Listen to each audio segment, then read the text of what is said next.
E aí, pessoal, tudo bem? Como é que vocês estão? Vamos começar mais uma aulinha aqui, mais uma videoaula da nossa escola bíblica.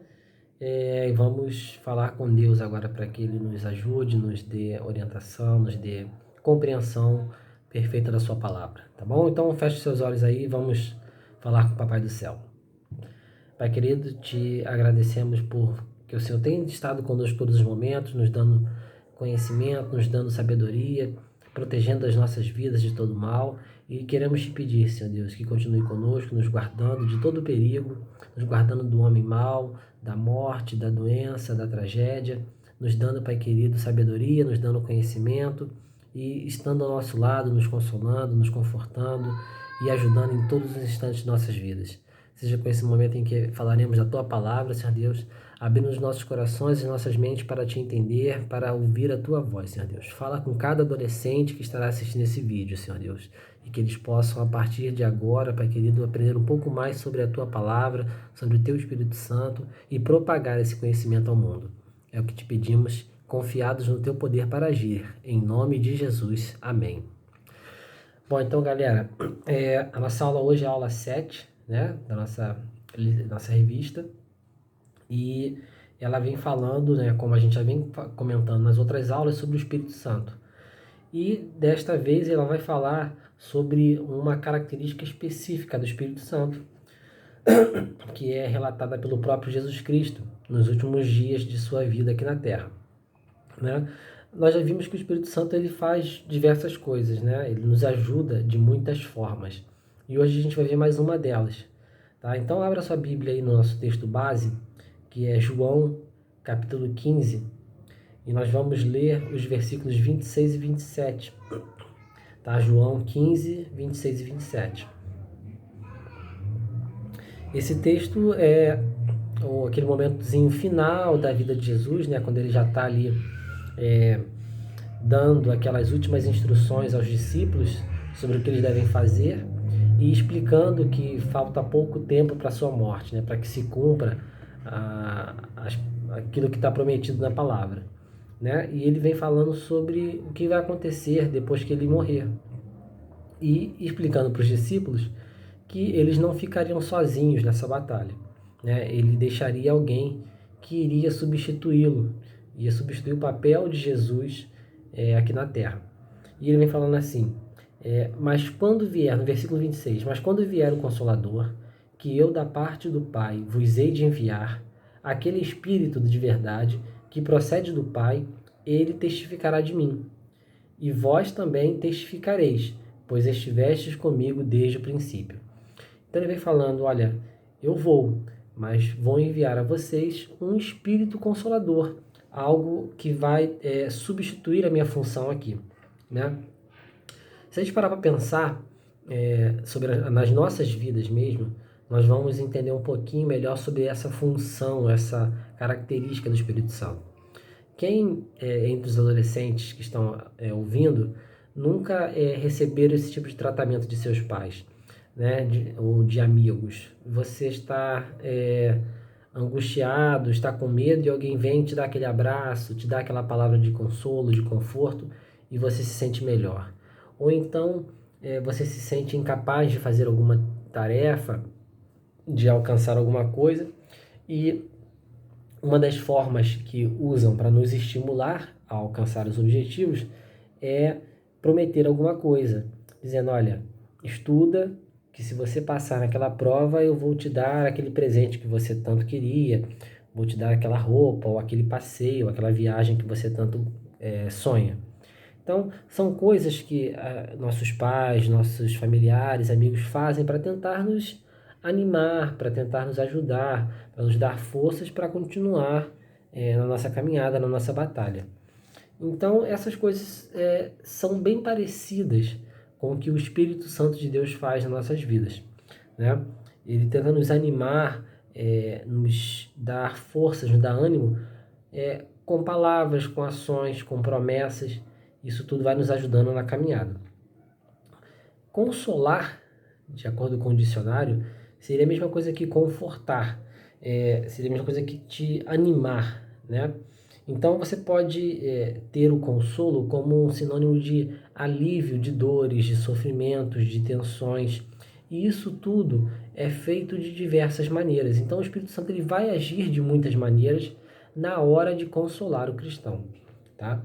E a gente tem experiências bem marcantes desse tipo de consolo, desse tipo de ação do Espírito Santo, com o próprio Jesus também, né? O próprio Cristo experimentou esse efeito consolador, esse efeito de animar do Espírito Santo de Deus, né? Por exemplo, quando o próprio Jesus estava no Getsemane, naqueles últimos dias, naqueles últimos momentos, né, as últimas horas de Cristo, ele vai para o jardim do Getsemane com o coração angustiado, ele vai com muito medo, porque Jesus, embora fosse, né, seja o Filho de Deus, ele estava aqui na forma humana, então ele tinha as mesmas sensações que nós temos hoje. Então, sabendo de todo o sofrimento que ele passaria e da morte que ele teria, Jesus começou a ficar angustiado, começou a ficar com medo e foi orar no jardim. E ele deixou alguns discípulos, né? Levou apenas Pedro, Tiago e João e falou para eles: fiquem aqui que eu vou me afastar um pouco e vou orar. E Jesus orava, voltava e encontrava os discípulos dormindo. Orava de novo, voltava e encontrava os discípulos dormindo de novo. Então, por 3 vezes, Jesus fez isso. E essas orações feitas por Jesus foram atendidas de forma que Cristo se sentiu mais reconfortado, sentiu mais encorajado. Então a oração de Jesus fez com que ele se sentisse mais animado, mais encorajado a enfrentar aquele momento que ele iria passar. E isso nos ensina, por exemplo, que nós devemos estar sempre orando, pedindo a Deus um conforto, um consolo, para que Ele nos anime, nos dê forças para enfrentarmos determinado tipo de batalha. Então o próprio Jesus passa por esse tipo de experiência com o Espírito Santo e ele passou por essas experiências com o Espírito Santo diversas vezes ao longo da sua vida, ao longo do seu ministério. Jesus esteve sempre em contato íntimo, direto com o Espírito Santo, para que ele sentisse a sua ação e isso ajudasse o próprio Jesus na sua caminhada no seu ministério, né? Então a gente tem diversos exemplos disso acontecendo, tá? E o legal desse texto é que Jesus deixa uma promessa, né? Ele não apenas fala que talvez aconteça, ele promete aos discípulos que isso aconteceria. Por quê? Porque sentindo também que perderiam Jesus, os discípulos poderiam ficar com medo e querer desistir do seu ministério, né? Desistir de tudo aquilo. E para que eles se mantivessem animados, se mantivessem encorajados a continuar o trabalho, que Jesus então ele dá essa promessa, ele fala: olha, eu vou embora, mas não desanimem, não desistam, porque eu enviarei outro da parte de meu Pai que vai consolá-los, outro que vai dar a vocês um conforto na caminhada, para que vocês não se sintam sozinhos nesse trajeto, nessa batalha. Então essa promessa de Jesus ela foi muito importante para a continuidade do trabalho dos apóstolos.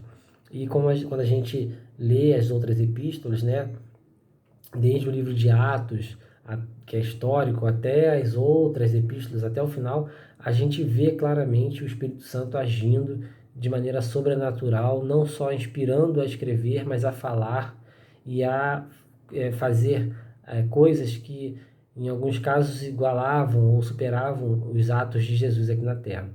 Então, o Espírito Santo foi muito ativo na vida dos apóstolos para que servissem, inclusive, de testemunho para nós aqui hoje, né? Então, assim, tentem associar o agir do Espírito Santo, esse agir consolador do Espírito Santo, com o agir que muitas pessoas têm conosco, né? Para que isso facilite a compreensão. Como que as pessoas consolam e confortam cada um de vocês? O que essas pessoas falam? O que essas pessoas fazem? De que maneira elas agem e se comportam para que você se sinta consolado e confortado?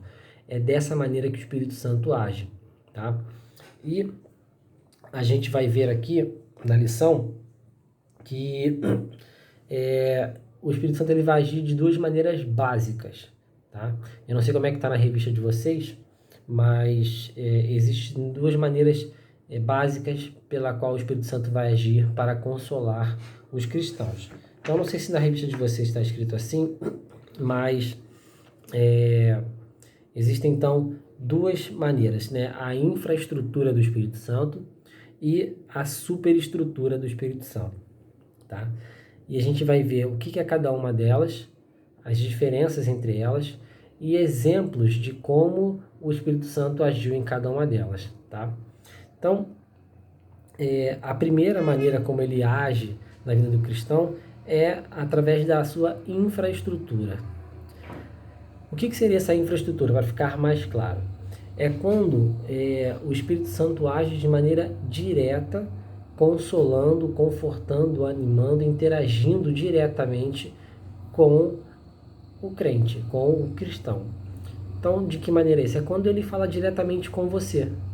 Então, quando você sente que o Espírito Santo está falando diretamente com você, está agindo diretamente na sua vida, quando você vê diretamente a influência do Espírito Santo naquilo que você faz ao seu redor, então nós temos aí o modo de agir em infraestrutura, ou seja, quando ele age diretamente com você. A gente tem alguns exemplos disso na Bíblia.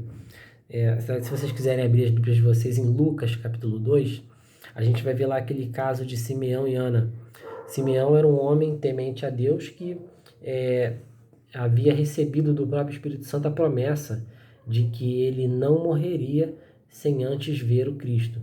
E quando ele estava muito velhinho, já muito idoso, ele, por interferência do próprio Espírito Santo, encontrou Jesus ainda bebê, ainda menino, e com seus pais, e ele pega Jesus no colo, né? E ele agradece ao Espírito Santo e agradece a Deus porque permitiu que os olhos dele vissem o Salvador de Israel antes da sua morte. E Ana, que era uma profetisa que também estava ali, também começa a glorificar e a louvar a Deus por ter visto o Salvador dela antes da sua morte, ela que já era muito idosa também, por volta dos 100 anos de idade. Então, são maneiras de como o Espírito Santo agiu diretamente na vida dessas pessoas, né? Outras maneiras que a gente viu também de ações diretas do Espírito Santo foi na própria vida de Jesus, quando ele é tentado pelo diabo no deserto, né? A gente sempre leu lá que quando Jesus foi tentado, ele foi levado ao deserto pelo próprio Espírito Santo. Então, o Espírito Santo arrebatou Jesus e o levou para o deserto para ser tentado. Lá, ele ficou orando e jejuando durante 40 dias até ser tentado pelo diabo. Quando acaba esse período de tentação, o Espírito Santo novamente pega Jesus e arrebata e o leva de volta para a Galileia, onde dali ele prossegue dando continuidade, né, iniciando o seu ministério aqui na Terra. Então, ali foram dois momentos de ações diretas do Espírito Santo, onde ele agiu com o ponto final, onde ele queria atuar.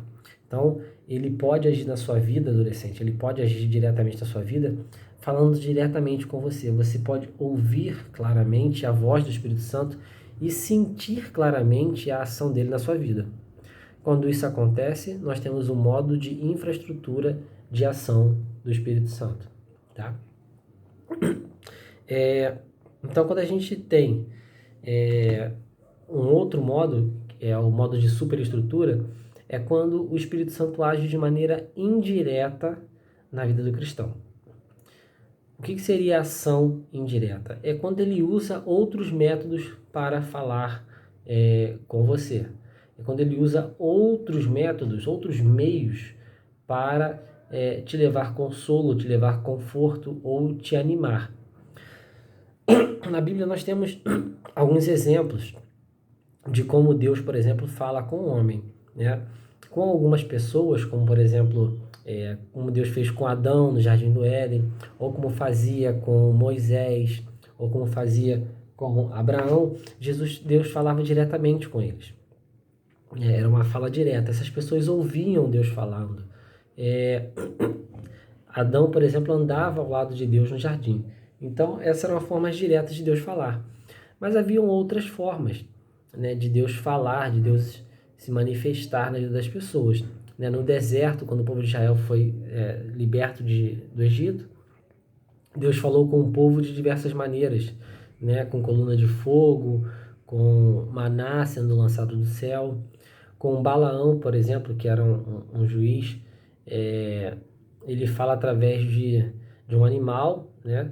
Então, assim, Deus, quando quer falar, ele usa tudo aquilo que está ao seu redor, porque tudo é criação dele, né? E o Espírito Santo não é diferente. Ele vai agir também dessa maneira, usando outros meios. E de que meios ele pode falar com a gente hoje? Bom, a gente sabe que a Bíblia é divinamente inspirada, né? O Espírito Santo inspirou pessoas a escrever aquilo que nós temos hoje. Então, uma das maneiras que o Espírito Santo tem de falar conosco hoje é através da própria Bíblia. E nada mais é do que uma palavra que saiu dele para as mãos de pessoas que escreveram o que ele falou. Então, como ela é divinamente inspirada, a Bíblia é uma maneira indireta do Espírito Santo falar conosco. Então, a Bíblia é uma maneira, a própria igreja também é uma outra maneira, né? O Espírito Santo, ele não precisa falar diretamente com você, mas ele pode falar com outra pessoa que vai falar com você. Então, nós, enquanto cristãos, somos agentes consoladores do Espírito Santo, porque ele nos usa como agentes de consolação, ele nos usa como instrumento para levar palavras de consolo e de ânimo para as outras pessoas, né? Ele vai falar através da Bíblia, através de objetos, através de pessoas, através de fenômenos da natureza. Então, ele vai usar tudo aquilo que ele quiser para falar com a gente. Como ele inspirou a Bíblia, ele usa muito a própria Bíblia para falar conosco, né? A gente vê isso lá em 2 Timóteo 3, 16 e 17, né? Falando que a Bíblia ela foi realmente inspirada. Essa palavra é do Espírito Santo, né? E Paulo, lá em 1 Tessalonicenses 4, ele vai falar também sobre como nós, enquanto cristãos, temos esse papel, essa função de consolar uns aos outros. Então é muito importante que a gente tenha a sensibilidade e a comunhão com Deus suficientes a ponto de termos, de sentirmos, de percebermos quando nós precisamos agir como consoladores. Então, nós seremos induzidos pelo Espírito Santo a falar com aquelas pessoas que estão ao nosso redor e que estão precisando dessa mensagem consoladora do Espírito Santo. Então, adolescente, você é um agente consolador do Espírito Santo. E quando o Espírito Santo fala com alguém através de você, ou quando através de outra pessoa você recebe uma mensagem do Espírito Santo, a gente tem o que nós chamamos aqui de superestrutura do consolo, ou seja, quando ele fala de maneira indireta com cada um de nós, né? Então, lembre-se sempre disso. O Espírito Santo ele vai usar tudo aquilo que estiver ao seu redor para falar com você, tá? Ele vai usar pessoas, Bíblia, fenômenos da natureza, né? Um vento, uma chuva, uma nuvem, ele vai usar um animal, ele vai usar o que ele quiser, porque ele é livre. Lembre-se sempre que ele é a terceira pessoa da Trindade. Ele também é parte do Deus que nós servimos. Então, ele pode usar tudo aquilo que ele quiser, porque ele fez parte da criação de todas essas coisas. Então, ele vai usar o que ele quiser. O importante é que você, adolescente, esteja em comunhão com Deus, para que seu coração esteja sensível a ouvir e a entender aquilo que ele quer falar. Porque não adianta nada ele falar e nós ficarmos de ouvidos tapados, de coração endurecido e não entendermos aquilo que ele está falando conosco.